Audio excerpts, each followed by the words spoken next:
All right, we are live. Let me mess around with this fucking thing here.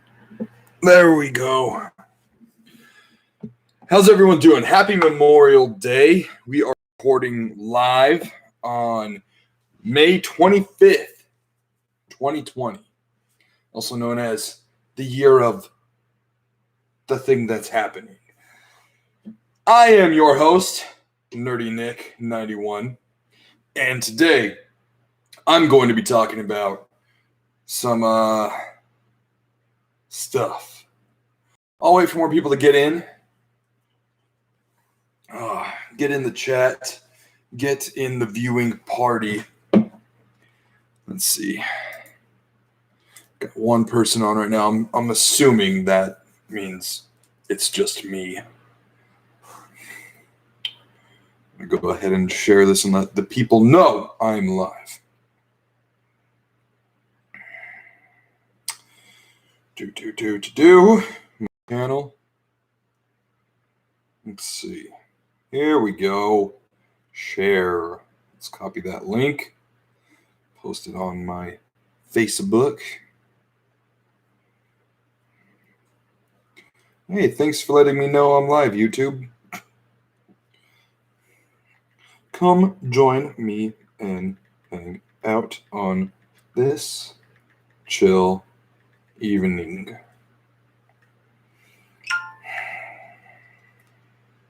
Wham bam, thank you, ma'am. Might as well post it on Twitter too. Am I right? Probably. It's a good idea to, advertise for yourself if you're doing what I'm doing. Let's see. Share on Twitter.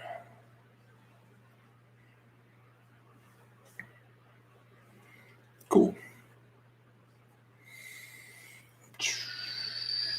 So I asked Siri, I said, hey, who's smarter, you or Alexa? And it's like, I don't understand your question. And I'm like, well, I guess that settles it then, right? Am I right? Ha ha ha ha. Insert comedic laugh in there. You know what? That hat, I'm not really feeling it right now. I think we should throw on a bandana. Why? I don't know. Because I like a bandana. I'm not saying over my face either. Although it might help this fugly face I got going on. Oh, a face only a mother could love. Really? How do I look? I look pretty stupid, don't I? Yeah, it's hard for me not to look stupid.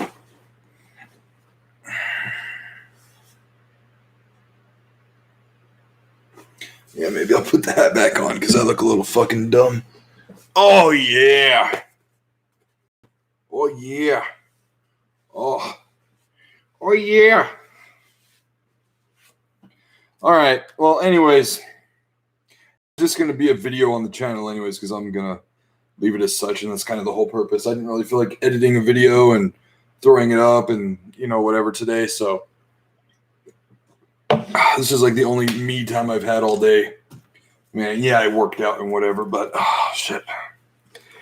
I've been doing chores and, there we go. I've been doing chores and meal prepping for the week. I start pro wrestling training tomorrow. Woo woo!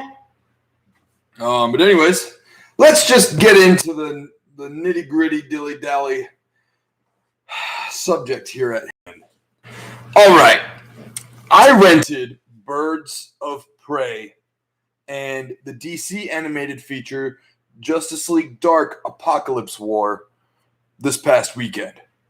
And I've got to say that without a doubt, the DC animated universe, whatever you want to call it, is just such a better production all around with storytelling, with the illustration, with the effects, the casting, even of obviously voice casting matters. And they've just got it down. They have got it down. And I'll say this, for the efforts that they put out for the DC live action stuff, it doesn't go without being noticed, but the hits and misses are far and few in between.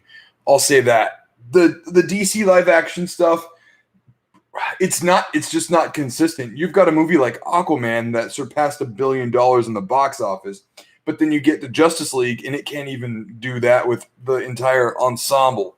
So there's a problem there, and their problem, I believe, lies within storytelling and creating likable characters. Now, whether that is obviously a huge casting issue as well, but it's also hard to make someone like Superman, who is so bland and like a stickler by the rules, blah, blah, blah, blah. It's hard to make a movie around that kind of a guy because he's just so unlikable. It's like talking to a dictionary or something. I don't know. But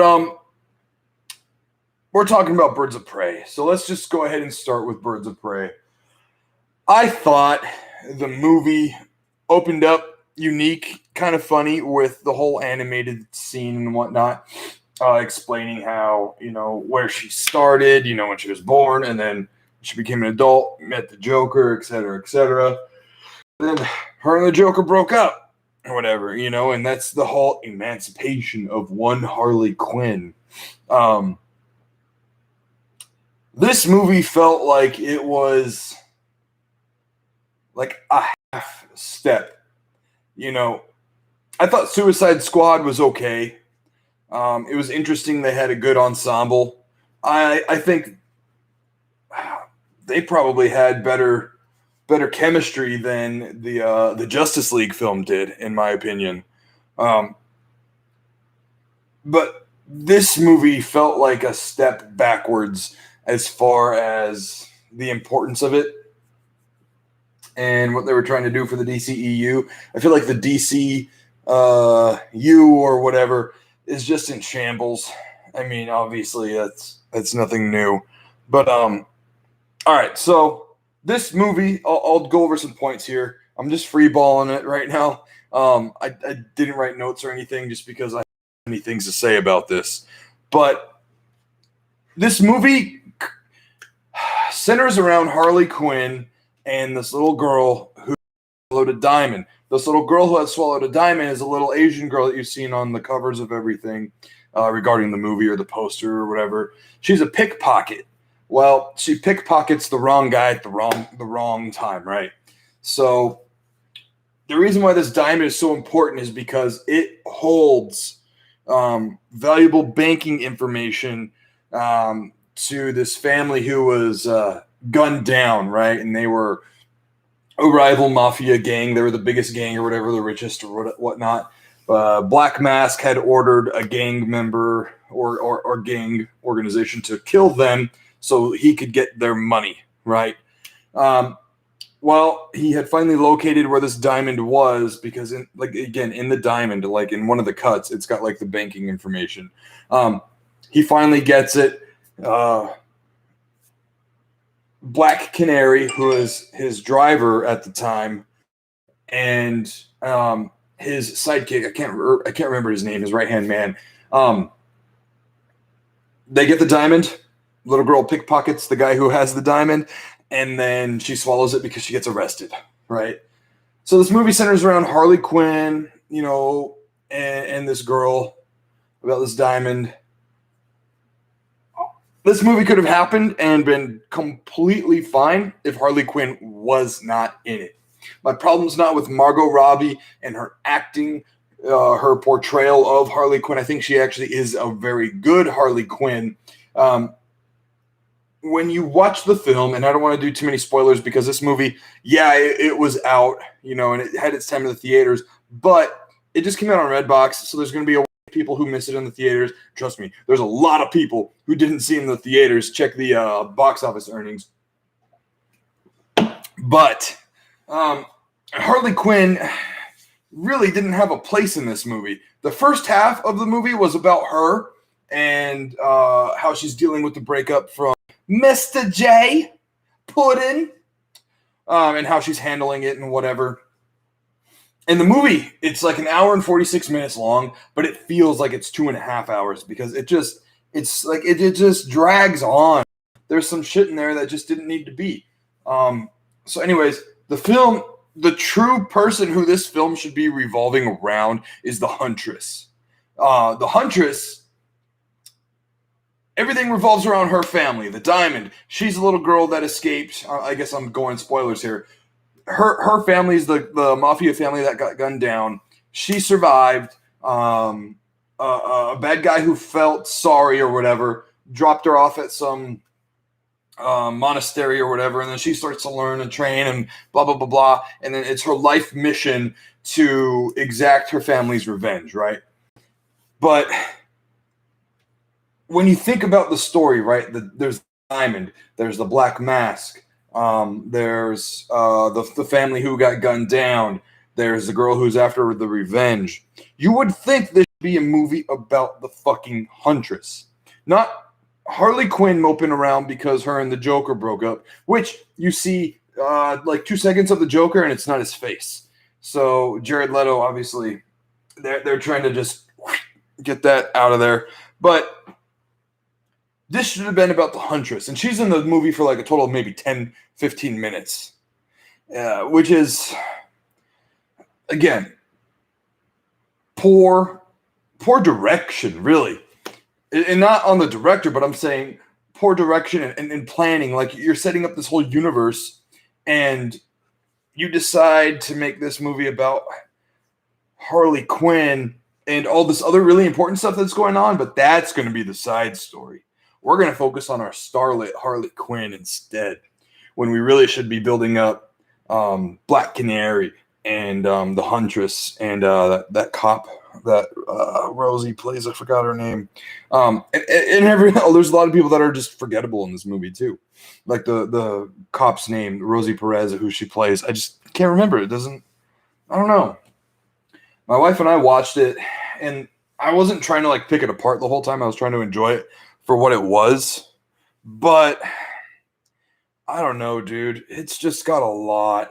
It's the final scene, even with Black Mask. He's holding that Asian girl hostage. He's finally Diamond, and whatever. Harley Quinn's right there. The final scene, which you would think would be like an epic standoff or whatever, it was just anticlimactic. I mean, it ended with a bang, right? But not like not a philosophical bang or a it was a grenade bang. You see the Black Mask holding the girl, and then she pulls a grenade pin that was in his jacket, and then he blows up and dies. That's it. Like, the big da-da was, it was nothing. It was really nothing. And I was really disappointed because I felt like Ewan McGregor did such a good job portraying a complete fucking psychopath with limitless power. Okay, so I guess my biggest gripes here, right? Bad direction as far as like, where did you want this movie to go? Where was this supposed to fit in the whole everything realm of DC? Because this could have happened. Is this supposed to be like in between Suicide Squads? Is this before Justice League or after Justice League? They show Black Canary use her power once, and it's for like 3 seconds. It looks really hokey, and she like passes out after it. You see Huntress be a complete badass for like, again, she's in the movie for like 10 to 15 minutes, and you probably see her talent and everything for like 5 of it. And then, Harley Quinn is typical Harley Quinn. Oh, that fucking hyena that they throw on every fucking movie poster for this movie and whatnot? It's in the movie for like 3 minutes. Yeah, it apparently dies. I mean, it doesn't die, but like, first of all, the hyena, you missed out on so many good action sequences by saying the hyena didn't die. He was just lost and wandering in Chinatown throughout the whole movie. And it's like, if you've ever played like the Injustice games or whatnot, where Harley uses her hyenas, that's right, because she has 2, not just one like the stupid movie portrays. So many cool attacks that could have been done during like the final climax of the movie with Harley Quinn fighting, the Black Masks and whatnot. But yeah, so there's that. Again, this movie also tries to do some Pulp Fiction-y stuff where it wants to tell the movie in certain different orders. And Harley Quinn tries to be like Deadpool and break the fourth wall and talk to the audience and look at the camera and speak, And then she goes like, I'm going to fucking tell the story how I want to. So it's like it goes back and forth and back, like crazy misdirection for, I want to say, like the first half of the movie. And it just didn't really fit in all that well. There wasn't like a big payoff like, oh, these events make sense. It was just like, yeah, I know you're like, it's not that crazy of a story to tell. But, again, and then Harley Quinn this movie could have happened without her, and the Huntress, who I believe should have been the main character, would have served much better. It would have come off more like a Punisher type of film, and I felt like they were trying to just keep all the quirkiness and like bright colors and the dark settings, and exploding vibrant chalk, and you know what I'm saying? Like it was really just a movie it had an interesting story. It had like revenge and whatnot with the Huntress, but then they just slapped on, hey, let's throw in what's popular. Everybody loves fucking Harley Quinn. She was a hit in Suicide Squad. Let's throw her all over this movie. And it took away so much of the movie. Her breakup with the Joker wasn't even that important. It wasn't like the main beat of that storyline was like, oh, she pissed a lot of people off and a lot of people are after her. That really had no importance. There was one scene where she was getting chased by like 3 people that, wronged her or that she had wronged. It was, I don't know. It was whack. Okay, so we've got this big mess of a movie, and it ends like on a dud. It really sucked. I didn't even bother to see if there was post-credit scene because I was just like, I'm glad this is over. So, let me go through the chat real quick here. I think the creators are making movies for the money and not paying attention to the story or cast. Yeah, I'd probably agree on that. I think there were some SJW themes in the movie as well when I saw it. Then again, I'm not surprised it's 2020. Justice League needs better Batman. Not that Ben is bad, but Christian plays it better. I honestly didn't like Christian Bale. I thought he was too hokey. I thought he was trying to be like way too like I don't know. And his Batman was more about technology and armor. It was a little more realistic. I can't see Christian Bale's Batman being like wearing more closer to like the bat suit from the cartoon that you saw Ben Affleck wear in Batman vs. Superman. The other movie I saw while in theaters before the virus lockdown was Bad Boys 3, and I really enjoyed it. Another one I saw in theaters way before the lockdown. Oh, Crawl. Yeah, I heard about Crawl. Crawl sounded really cool. Remember Bale's tantrum? Yeah.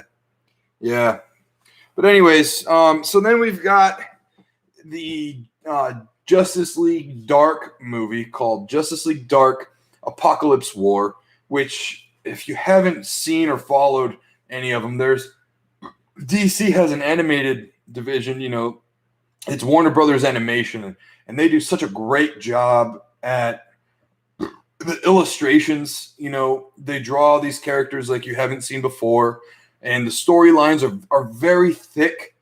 Like, I think there's like 20 of these animated films, and they all culminate in this final one with Apocalypse War. From what I've understood and what I've been told, this one is the last one. But anyways, you see the entire Justice League, really. Just the storyline is, Apocalypse and Darkseid. They're on the rampage throughout the universe, and he's really taking over planet by planet, and they better take the attack to him before he attacks Earth. Well, Cyborg, he's part of Apocalypse technology, right? So Darkseid finds out about their plan to attack and everything. through Cyborg just like kind of being hacked. The scene shows all of the Justice League, and it's cool because it has like the dark characters as well. So you see like Constantine really take a big lead role here. I mean, he's on the DVD. He's like the titular character. The movie's all about him, really. So they all get slaughtered. I mean, you see like dudes get ripped in half. You see, like people getting like ripped, like I said, ripped in half, arms getting torn off. You see people getting eaten alive because Darkseid had fused his little demon guys with Day. His parademons, and he mixed their DNA up with Doomsday. So they're paradooms is what they call them. And so they're part him. And it's crazy. And it's just nuts. And it's very violent. It's very gory at points, which is really far out. The storyline is crazy because so after they lose, Darkseid basically tattoos a Kryptonian, or I'm sorry, a Kryptonite S using like kryptonite ink kryptonite ink in Superman. So he's got this green S, and it's like infused in his blood. So he can't use powers anymore. It's nuts. You see him grow old. It's only been like, so it shows that whole attack, and then it shows where the world is 2 years later, and it looks like hell had taken over Earth. Like, it's very, very crazy. Constantine and a demon from Justice League, the first Justice League Dark movie, are just hanging out in London, getting drunk or whatever. Superman's wandering around recruiting people. He's wandering around with Raven from Teen Titans, because the Teen Titans were actually left on Earth to watch over everything, but they just got overrun. They didn't stand a chance. You see like Starfire from, like the show Teen Titans Go or whatever. Like, you see her corpse on the ground, like in 3 pieces, and it's crazy. It's nuts. But it was very good. The story throughout everything was very strong. The animation, like I said again, was really good. And this is a problem, right? So this is DC. DC is very, very good in the animation department. All of those animated movies are a fucking hit. And they've got great voice acting. They've got, the casting is crazy. And then their live action shit sucks. And Marvel is the opposite. Marvel has really great live action films, but their animation department is crap. So both of these studios really need to learn how to take a balance to that, because there's a lot of Marvel properties that I would love to see get a better animated rendition done. And of course, I want to see DC films just be better. Like a Justice League movie, or I'm sorry, a Green Lantern movie would be amazing if it was done well. I'll say this. Here's my fucking caveat. I liked Ryan Reynolds as Hal Jordan, and I liked that Green Lantern when it came out. I probably need to watch it again, and pick out the things that I might have missed because of nostalgia glasses. But at the end of the day, what they're doing right now is just not doing it at all. My final thoughts for Harley Quinn, or I'm sorry, the Birds of Prey. And I mean, again, too, the Birds of Prey, you see them be a group in the last 20 minutes of the movie. It's fucking, yeah. You know what I'm saying, man? So my final thoughts on that movie were if you remove Harley Quinn, make Huntress the main lead in that movie, and improve on the final climactic scene of the film, you would have a good movie. A good movie. It probably would have done a lot better. And Apocalypse War, or Justice League Dark Apocalypse War, is perfect, and I definitely recommend you watch it. It references the Flashpoint film, which is another animated one where, Flash runs so fast he enters into another dimension or a parallel dimension where like Bruce Wayne and his mom die, and Bruce Wayne's dad becomes Batman. You know, and he's evil and kills the bad guys. He doesn't just like lock them away in prison. It's really good. But it references that, and it's at Redbox. Rent it. I know Redbox machines are doing this thing right now where if you put one movie in your cart and like go to check out, it'll say like, hey, you can get another movie for 75 cents off. That's what I did, this weekend. I've done it twice already. I would say, rent those two movies and see them for yourself. I really liked Justice League Apocalypse War. And I know there's a lot of people too that actually really liked Birds of Prey, but it didn't tick my boxes. I guess another complaint I have too is it was like watching a music video with nothing but popular breakup songs or like girl power shit, and I get that's the target audience they were really shooting for. But I complained to my wife when we were watching the movie. I was like, this movie has like no original score. It's just all music, like songs you hear on the radio and shit. And I was like, there's no dramatic like elements to that, but it is what it is. I'm going to give Birds of Prey, like, let's just say out of 10, I'll give it like a 2.7. And Justice League Apocalypse War, I've already given it a score, and I'm going to stick with it, 9.7 out of 10.